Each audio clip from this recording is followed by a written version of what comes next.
గంజాయి మత్తు పదార్థాల నియంత్రణ అవగాహన సదస్సులో పాల్గొని గంజాయి రహిత సమాజాన్ని నెలకొల్పాలని నిర్మల్ జిల్లా ముదోల్ నియోజకవర్గం భైన్సా టౌన్ సిఐ రాజారెడ్డి వెల్లడించారు. బుధవారం భైన్సా సబ్ డివిజన్ పోలీస్ శాఖ ఆధ్వర్యంలో భైన్సా డివిజన్ కార్యాలయం నుండి బస్టాండ్ వరకు జరిగిన ర్యాలీలో పోలీసులు పలు పాఠశాలల విద్యార్థులు భారీ స్థాయిలో పాల్గొని ప్రతిజ్ఞ చేశారు. తెలంగాణ రాష్ట్రంలో డ్రగ్స్ గంజాన్ని నిర్మూలించాలనే ఉద్దేశంతో ప్రభుత్వం పటిష్ట చర్యలను తీసుకుంటుందన్నారు.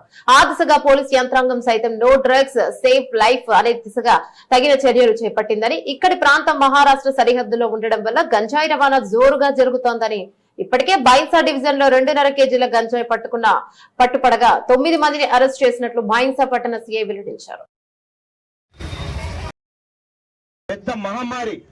దీన్ని ఏ విధంగా అరికడదామన్న ఉద్దేశంతోనే ఈ ర్యాలీ కండక్ట్ చేసి ఈ ర్యాలీతోని మీకు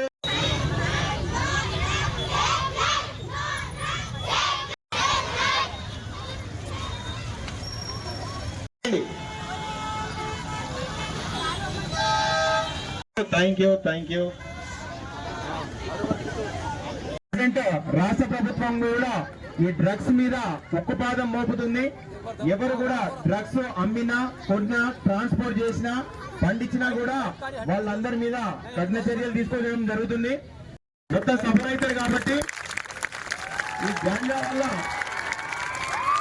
యూత్ అంతా కూడా ఒక జనరేషన్ అంతా కూడా ఖరాబ్ అయిపోతే, ఇప్పుడు మనకు తెలుసు ఈరోజు పౌరులే రేపు మన భారత భావి పౌరులు, ఈరోజు పిల్లలే రేపటి భావి పౌరులు. కాబట్టి పిల్లలకు ఏం జరిగినా కూడా ఒక జనరేషన్ ఖరాబ్ అయిపోతే దేశ వ్యవస్థనే నష్టపోతుంది. కాబట్టి దీని గురించి గాంజా ఎవరు కూడా యూజ్ చేయకుండా ఉండాలని చెప్పేసి మీ పేరెంట్స్ కి మీరు అవేర్నెస్ కల్పిస్తారని ఒకసారి అందరు కూడా ఒక ప్రేయర్ చేపిస్తాం. అందరు చేతి ముందుకు చాపి ఆ ప్రేయర్ చదవాలా.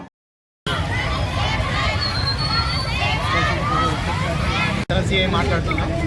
ఈరోజు వరల్డ్ డ్రగ్ డేలో భాగంగా భైన్సా పట్టణం నందు సూపరింటెండెంట్ ఆఫ్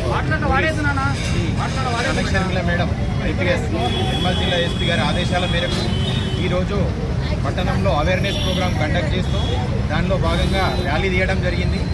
ఈరోజు వాళ్ళు డ్రగ్ డే కాబట్టి డ్రగ్ అబ్యూజర్స్ ఎవరైతే ఉన్నారో వాళ్ళందరితో డ్రగ్స్ మాన్పించే ఉద్దేశంతో అవేర్నెస్ కల్పించడానికి పిల్లలతో ర్యాలీ తీయడం జరిగింది. అదేవిధంగా గత గడిచిన 3 నెలల్లో కూడా మన భైన్సా పట్టణ పోలీస్ స్టేషన్లో 3 కేసులు నమోదు చేసి దగ్గర 2.5 కిలోల గాంజాను 9 మందిని అరెస్ట్ చేసి జైలుకు పంపించడం జరిగింది. వాళ్ళందరి మీద కూడా సర్వేలెన్స్ అనేది నడుస్తుంది. మళ్ళీ ఫర్దర్గా అలాంటి యాక్టివిటీ చేస్తే పీడీ యాక్ట్ కూడా నమోదు చేసి వాళ్ళ పైన కఠిన చర్యలు తీసుకుంటాం. అదేవిధంగా మన Telangana government TSNAP Telangana state narcotics anti bureau ఏదైతే ఉందో దాని ఆదేశాల మేరకు తెలంగాణలో మనకు కొత్తగా తెలంగాణ గవర్నమెంట్ నార్కోటిక్స్ డ్రగ్స్కి సంబంధించి పోలీస్ స్టేషన్స్ కూడా ఎస్టాబ్లిష్ చేస్తుంది. ఈ డ్రగ్స్ అనేది ఒక వ్యక్తికి సంబంధించిన ప్రాబ్లం కాదు. ఆ వ్యక్తి నుంచి ఆ కుటుంబానికి, కుటుంబాన్ని నుంచి ఆ ఊరికి, ఊరి నుంచి దేశానికి మొత్తం వ్యవస్థనే నిర్వీర్యం చేసేటటువంటి ఈ డ్రగ్స్. కాబట్టి దీన్ని అందరూ కూడా ఒక బాధ్యతగా అవేర్నెస్ కల్పిస్తూ వాళ్ళందరికీ కూడా డీ అడిక్షన్ చేయించాల్సిన బాధ్యత అందరి మీద ఉంది. కాబట్టి అందరూ దీంట్లో పాల్పంచుకొని మన దేశం డ్రగ్స్ బారిన పడకుండా అందరూ పాల్పంచుకుంటారని భావిస్తూ థ్యాంక్ యూ.